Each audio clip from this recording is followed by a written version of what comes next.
Okay, this is the Cannonballer Tabata workout. It typically requires a medicine ball and some dumbbells. If you don't have access to a medicine ball, that's fine. I'm going to show you how you can modify to just do the workout with dumbbells.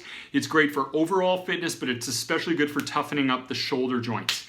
Now, this is a Tabata workout, so you're going to be going 20 seconds on, 10 seconds off for 4 minutes for each exercise, going through them one at a time. It's best to use an app like Boxing Timer Pro, so it can just ring you through the intervals so you know when to stop and start.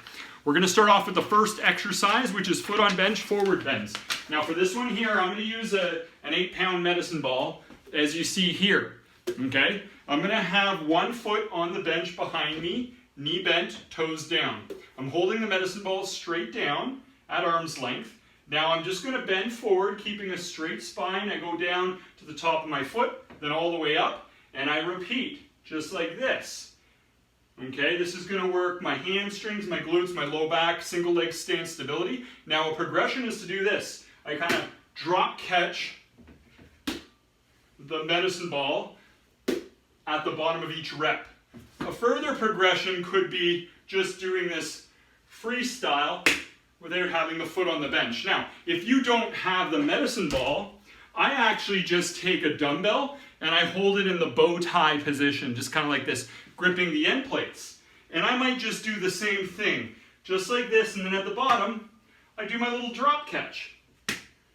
The main idea here is that the reason the medicine ball works so well is because we're doing that internal rotation. And when you do that internal rotation motion, especially abruptly, it helps toughen up the anterior capsule, the subscapularis muscle, which helps to keep the upper arm bone in its place. So that's some of the ulterior motives of that exercise there. Now the next one we're going to be doing is ball balance reverse fly. For this one here, you're going to have the ball balancing on a bench with your free hand down on top of the ball, so you're preventing it from rolling around. Okay? You're going to hold a dumbbell down in the other arm with your palm facing forward, and it's a lighter dumbbell, maybe 3 to 8 pounds. Then you're going to arc it all the way up and around to the side, lower it back down and repeat, just like this.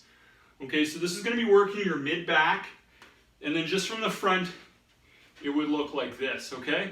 I follow it with the head and eyes for a more complete contraction, all right? And it's going to be working the mid-back, the rear deltoid, a lot of those muscles on the back side of the body for postural benefit. Now let's say that you don't have a medicine ball here. How might we work our shoulder stabilizers there? Well, you could go down on a fist, which gives you a little less stability than a hand. Or the variation I like is to do this with a vertical dumbbell. A vertical dumbbell is still really wobbly. Okay, you just got to be careful that you don't totally lose your balance and hurt your wrist. But if you really want to challenge yourself, the vertical dumbbell can work as a great alternative for waking up those shoulder stabilizers. All right, now the next exercise we're going to be going on to is the side-to-side squats. Okay, so for this one here, what we'll be doing is you'll be holding the medicine ball down like this. You'll do a squat to the left, squat to the right. Okay, just like so, squat to the right. Now, if you want to make that a little bit more difficult, then you could progress it by adding an elastic mini band.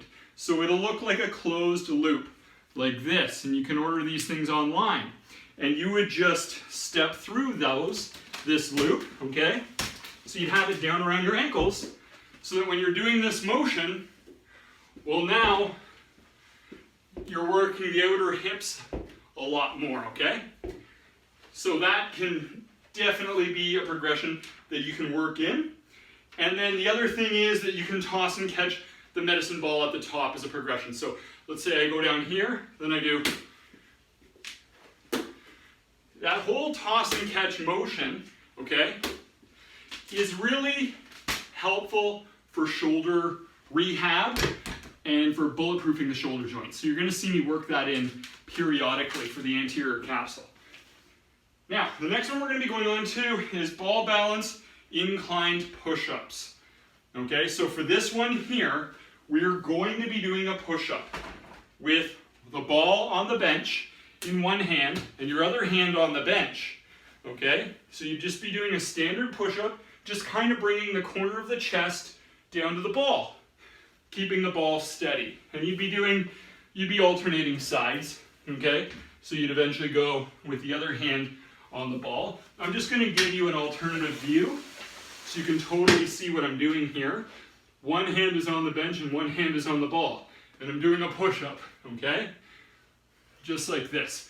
It's key when you do the push-up that you don't get too far away from the ball and go all the way down, because we don't really want to overstretch the shoulder joint, okay? Now, if you don't have that ball, then what you can do is you can do this going down onto one fist. So you see how one hand is flat, one hand is a fist. That will increase stability. You can try to do this with the vertical dumbbell. The bigger the dumbbell, the easier it is, okay? Because if you use a big fat dumbbell, it's not as wobbly. But you can see that for me, that's a great challenge right there, using that vertical dumbbell. So that's a way to mix it up and challenge yourself. All right, now, the ball balance, bent over rear leg raise is next. So for this one here, we're gonna once again have the ball on the bench. I've got both of my hands on it, okay? Now I have one leg, so the foot is pointing out like 45 degrees. So instead of having both feet pointing straight ahead, one of them is angled out like that. That helps you fire the glutes better. So that's gonna be my left leg I'm gonna do that with. So that's gonna help me firing the glutes. Now I lift that straightened leg all the way up, or sorry, my right leg, all the way up until it's about in line with the spine as best you can. Then you lower back down and repeat, okay? So that's gonna be working the glutes. You wanna focus on just moving from the ball and socket.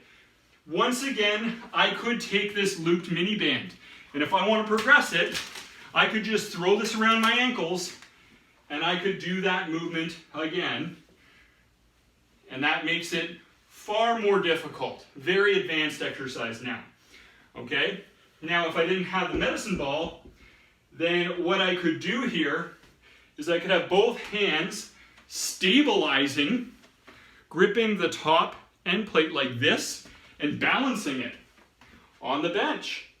And I could do it like that. And now I'm working all these shoulder muscles as I'm trying to steer to keep that thing centered, and I'm working my glutes at the same time.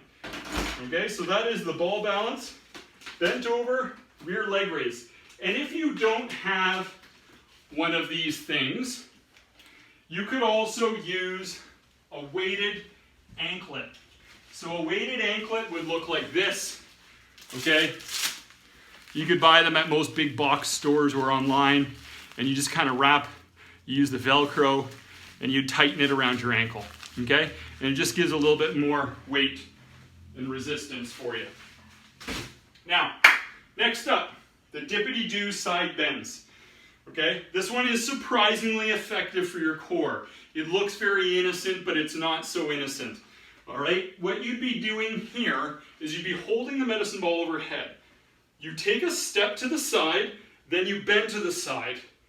Bend up, step back. Step to the side, bend to the side, bend up, step back. The whole time you want to imagine being between two panes of glass. So you don't want to flex forward or slump forward. Okay, so if I'm doing the movement, you want to keep it really in that frontal plane, okay? Like you're between two brick walls. Now, sometimes it's too hard for people with the arms overhead, so you could take a heavier weight and just hold it in front of your forehead. If it's too hard for you to have your arms overhead for any reason, sometimes with AC joint problems, that can be sensitive for people. And of course, if you didn't have a medicine ball, we could just take a dumbbell and we could do it like this, okay? And you could hold that overhead and you just do your side step, side bend, return up, and repeat, okay? And if it's too hard there, you hold it here or you just hold it in a lower position to make it easier.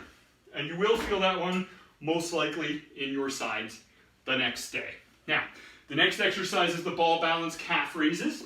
You would just have the ball balancing on the bench and you'd be lifting your heels all the way up and down. I might just slide back so you can definitely see my feet in the picture here. That's it there, heels all the way up and down. You could go one leg at a time, okay? Just like this as a progression. And of course, you might ask, well, what do I do if I don't have a medicine ball? We take that dumbbell, we hold it like this, you stabilize it on top of the bench, and you go. And that's going to get your shoulder muscles firing, okay? That concludes the Cannonballer. It's a really compact workout. You can get done easily just about anywhere.